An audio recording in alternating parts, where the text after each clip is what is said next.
আসসালামু আলাইকুম। আশা করি সকলেই ভালো আছেন। সুপ্রিয় চাকরি প্রত্যাশী ভাই বোনেরা, গ্রামীণ ব্যাংকে নিয়োগ সার্কুলার প্রকাশ করা হয়েছে। তো এটা কিন্তু আজকে এই সার্কুলারটা দিয়েছে। তো আজকের ভিডিওতে এই সার্কুলারটা নিয়ে আমরা বিস্তারিত আলোচনা করব। এখানে পদের নাম দেওয়া আছে। এছাড়াও এখানে শিক্ষাগত যোগ্যতা কত পয়েন্ট পাইতে হবে, এসএসসি, এইচএসসিতে কত পয়েন্ট পেতে হবে এবং এখানে অনার্স অথবা ডিগ্রি পাশ করে আপনাদেরকে কত রেজাল্ট থাকতে হবে, বেতন কাঠামো, আবেদনের প্রসেস, আবেদনের লিঙ্ক, কিভাবে আপনারা ফিটা জমা দিবেন এবং বেতন কাঠামো, স্থায়িত্বকাল সকল কিছুই কিন্তু এই ভিডিওর মাধ্যমে দেওয়া হবে। মানে এই সার্কুলারের মধ্যে দেওয়া আছে এবং আপনাদেরকে এই ভিডিওর মাধ্যমে সকল কিছু দেখে এবং বুঝে দেওয়ার চেষ্টা করব।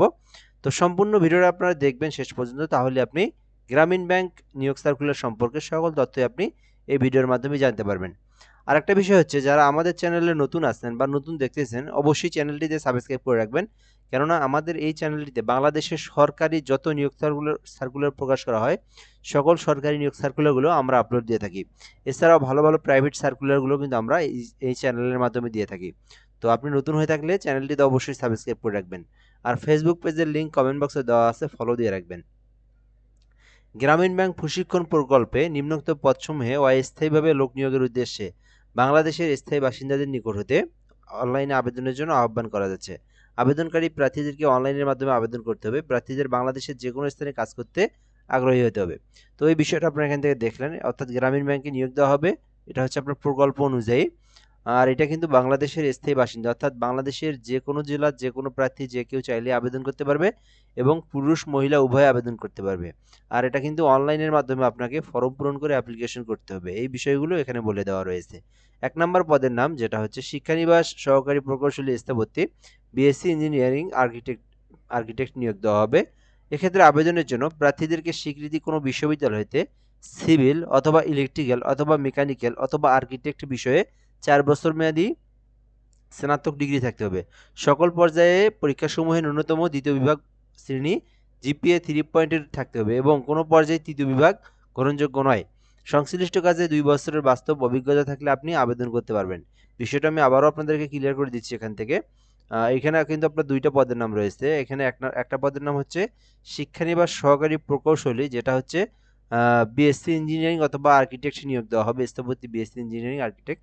তো এইটাতে শিক্ষাগত যোগ্যতার যে বিষয়টা সেটা হচ্ছে আপনি যদি ইলেকট্রিক্যাল নিয়ে অথবা মেকানিক্যাল নিয়ে অথবা আর্কিটেক্ট নিয়ে যদি আপনি ডিপ্লোমা পাস করেন অথবা আপনি যদি ৪ বছর মেয়াদী অনার্স কমপ্লিট করে থাকেন, সেক্ষেত্রে কিন্তু আপনি আবেদন করতে পারবেন। ১ দ্বিতীয় বিষয় হচ্ছে আপনার রেজাল্টটা কিন্তু দ্বিতীয় বিভাগের ঊর্ধ্বে থাকতে হবে, প্রথম বিভাগ অথবা দ্বিতীয় বিভাগ থাকতে হবে, তাহলে আপনি আবেদন করতে পারবেন। অর্থাৎ প্রথম বিভাগ অথবা দ্বিতীয় বিভাগ থাকতে হবে, তৃতীয় বিভাগ হওয়া যাবে না। আচ্ছা, তৃতীয় বিভাগ কি? আপনার রেজাল্টটা কিন্তু এই যে এখানে দেওয়াই আছে, এসএসসি, এইচএসসির ক্ষেত্রে আপনার রেজাল্টটা অবশ্যই 3 পয়েন্টের উপরে থাকতে হবে। অর্থাৎ 3 পয়েন্ট থেকে 5 পয়েন্টের মধ্যে জিপিএটা থাকতে হবে। 3 পয়েন্টের নিচে কিন্তু আপনার রেজাল্টটা আসা যাবে না। আর এখানে অনার্সের ক্ষেত্রে যে বিষয়টা, আ মানে অনার্সের যে বিষয়টা স্নাতক, যেটা আমি দেখাই দিলাম এখানে স্নাতক সমমান। অনার্সের ক্ষেত্রে যেহেতু 4 পয়েন্টের মধ্যে আমাদের রেজাল্ট, সেই ক্ষেত্রে রেজাল্টটা কিন্তু 3 পয়েন্ট অর্থাৎ 2 পয়েন্ট বা ততোধিক কিন্তু 3 পয়েন্টের কম নয়। অর্থাৎ এখানেও কিন্তু আপনার 3 পয়েন্ট রেজাল্টটা থাকতে হবে, তাহলে আপনি আবেদন করতে পারবেন। কিন্তু 3 পয়েন্টের কম। আচ্ছা, 2.2 বা ততোধিক কিন্তু আচ্ছা 2.25 এর উপরে হলে আবেদন করতে পারবেন। দুঃখিত, 2.25 এর হইলে 2.25 এর উপরে হইলে কিন্তু আপনি আবেদন করতে পারবেন। এই যে 2.25 হইলেও দ্বিতীয় বিভাগ বলা হয়। তো 2.25 এর উপরে হইলেও আপনার আবেদন করতে পারবেন। আর এখানে 3 পয়েন্টের উপরে আপনার রেজাল্টটা থাকতে হবে। এসএসসি, এইচএসসি যে 3 পয়েন্ট আর হচ্ছে অনার্সের ক্ষেত্রে আপনাকে 2.25 এর উপরে আপনার রেজাল্টটা থাকলে আপনি আবেদন করতে পারবেন। আশা করি বিষয়টা আপনাদেরকে আমি সুন্দরভাবে ক্লিয়ার করে বুঝিয়ে দেওয়ার চেষ্টা করছি বা আপনারা বুঝতে পেরেছেন। ঠিক আছে? এটা ছিল প্রথম পদের নামের এবং এখানে পদের নাম এবং এখান থেকে আবেদনের জন্য যে শিক্ষাগত যোগ্যতা এবং অভিজ্ঞতা। আবার এখানে কিন্তু ২ বছরের কাজের অভিজ্ঞতা থাকতে হবে সিভিল অথবা ইলেকট্রিক্যাল অথবা মেকানিক্যাল অথবা আর্কিটেক্ট বিষয়ে। আচ্ছা, এরপরে এখানে বেতন স্কেল দেওয়া আছে ২০১৫ অনুযায়ী নবম গ্রেডের বেতন দেওয়া হবে ২২,০০০ থেকে ৫৩,০৬০ টাকা। এই যে এটা হচ্ছে এই পদের জন্য। এরপরে ২ নম্বরের আরেকটি পদ রয়েছে যেটা হচ্ছে শিক্ষানিবাস উপসহকারী প্রকৌশলী, যেটা হচ্ছে ডিপ্লোমা ইঞ্জিনিয়ার নিয়োগ দেওয়া হবে। তো এই যে শিক্ষানিবাস উপসহকারী প্রকৌশলী পদে আবেদন করতে আপনার শিক্ষাগত যোগ্যতা প্রয়োজন। প্রার্থীদেরকে সরকার অনুমোদিত কোনো পলিটেকনিক ইনস্টিটিউট কলেজ হইতে সিভিল অথবা কনস্ট্রাকশন অথবা ইলেকট্রিক্যাল অথবা মেকানিক্যাল বিষয়ে ডিপ্লোমা ইঞ্জিনিয়ারিং ডিগ্রি থাকতে হবে। সকল পর্যায়ে পরীক্ষাসমূহে ন্যূনতম দ্বিতীয় বিভাগ বা শ্রেণী 3 পয়েন্ট থাকতে হবে। তো আমি আবারও বলে দিলাম এটাতেও কিন্তু সেম, অর্থাৎ আপনার রেজাল্টটা কিন্তু ফার্স্ট ডিভিশন অথবা সেকেন্ড ডিভিশনের মধ্যে থাকতে হবে, থার্ড ডিভিশন আসা যাবে না, ঠিক আছে? অর্থাৎ আপনার রেজাল্টটা কিন্তু 3 পয়েন্টের উপরে থাকতে হবে এসএসসি এইচএসসির ক্ষেত্রে, তাহলে কিন্তু আপনি আবেদন করতে পারবেন। আর এখানে অনার্সের ক্ষেত্রে 2.25 এর উপরে আপনার রেজাল্টটা থাকতে হবে। এই ছিল মূলত বিষয়। এরপর আমরা এখান থেকে দেখব যে বিষয়টা 1 বছরের অভিজ্ঞতা থাকলে আপনি আবেদন করতে পারবেন।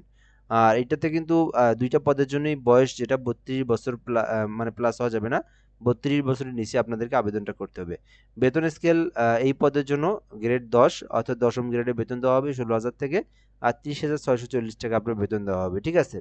সো আবেদন পদ্ধতিগুলো এখান থেকে দেখে নিবেন আপনারা অবশ্যই। আবেদনকারী প্রার্থীদেরকে ১৮/৩/২০২৬ তারিখ ১১টা ৫৯ মিনিট অর্থাৎ ১২টা পর্যন্ত সময় রয়েছে। অর্থাৎ আবেদনটা কিন্তু শুরু হয়েছে। আপনি চাইলে এখনও আবেদন করতে পারেন। আবেদন করতে পারবেন আপনারা মার্চ মাসের ১৮ তারিখ পর্যন্ত। মার্চ মাসের ১৮ তারিখ পর্যন্ত এই সার্কুলারে আপনি আবেদন করতে পারবেন। আবেদনের জন্য এখান থেকে লিঙ্ক দেওয়া আছে ইডুকেট গ্রামীণ ব্যাংক ORG/BD। তো এই যে লিঙ্ক দেওয়া আছে, আপনারা যারা নিজেরা আবেদন করবেন, নিজেদের ল্যাপটপ, কম্পিউটার, পিসি রয়েছে, গুগল অথবা ক্রোম ব্রাউজারে যাবেন, যাওয়ার পরে ইডুকেট গ্রামীণ ব্যাংক ORG/BD লিখে সার্চ করলে আপনারা আবেদন পেয়ে যাবেন। আবেদনের যে অনলাইনের অ্যাপ্লিকেশন ফর্ম পেয়ে যাবেন, ওখানে অ্যাপ্লাই নাও এর উপর ক্লিক করে আপনারা আপনার সকল পার্সোনাল তথ্য, এডুকেশনাল কোয়ালিফিকেশন সকল তথ্য পূরণ করে আপনাকে আবেদন করতে হবে, এবং আবেদনের সময় অবশ্যই 300/80 পিক্সেলের একটা স্বাক্ষর লাগবে এবং 300/300 পিক্সেলের একটা ছবি লাগবে, যে ছবিটা কিন্তু আপনাকে ওখানে অ্যাড করতে হবে। ওকে, এই ছিল মূলত বিষয়। এরপর আমরা এখান থেকে দেখব আবেদন ফি জমা দিতে হবে। তো আবেদন যখন আপনি করবেন, আবেদন জমা দেওয়ার পরে আপনাকে রকেটের মাধ্যমে ফি জমা দিতে হবে। তো মিনিমাম 200 টাকা আপনার রকেটে থাকতে হবে। রকেটের মধ্যে যাবেন, যাওয়ার পরে আপনারা রকেট অ্যাপ লগ ইন করার পরে আপনারা সিলেক্ট বিল পে নামে একটা অপশন আছে, বিল পেতে আপনি ক্লিক করবেন। বিল পেতে ক্লিক করার পর এইটা লিখে সার্চ করবেন, বিলের উপরে দেখবেন সার্চ বার আছে, 5566 লিখবেন, লিখে সার্চ করবেন, তাহলে কিন্তু আপনারা এই যে এই যে গ্রামীণ ব্যাংকের যে অপশনটা আছে সেটা কিন্তু চলে আসবে, ঠিক আছে? অ্যাপ্লিকেশন নামটা লিখে আপনি এখান থেকে সিলেক্ট জব আইডি লিখবেন, জব আইডি লেখার পরে পোস্ট দেওয়ার পরে আদার এখান থেকে অ্যামাউন্ট 200 টাকা দিবেন আপনারা। 200 টাকা দিয়ে আপনারা 200 টাকা সিলেক্ট করে আপনি লিখে দিবেন, এখানে অ্যামাউন্টের জায়গায় 200 টাকা লিখবেন, লিখে আপনারা সাবমিট করে দিবেন। দেওয়ার পরে আপনার পিন নাম্বারটা দিবেন। তো পিন নাম্বারটা দেওয়ার পরে কিন্তু আপনার আবেদনের পেমেন্টের টাকাটা কিন্তু সঙ্গে সঙ্গে কেটে নিবে।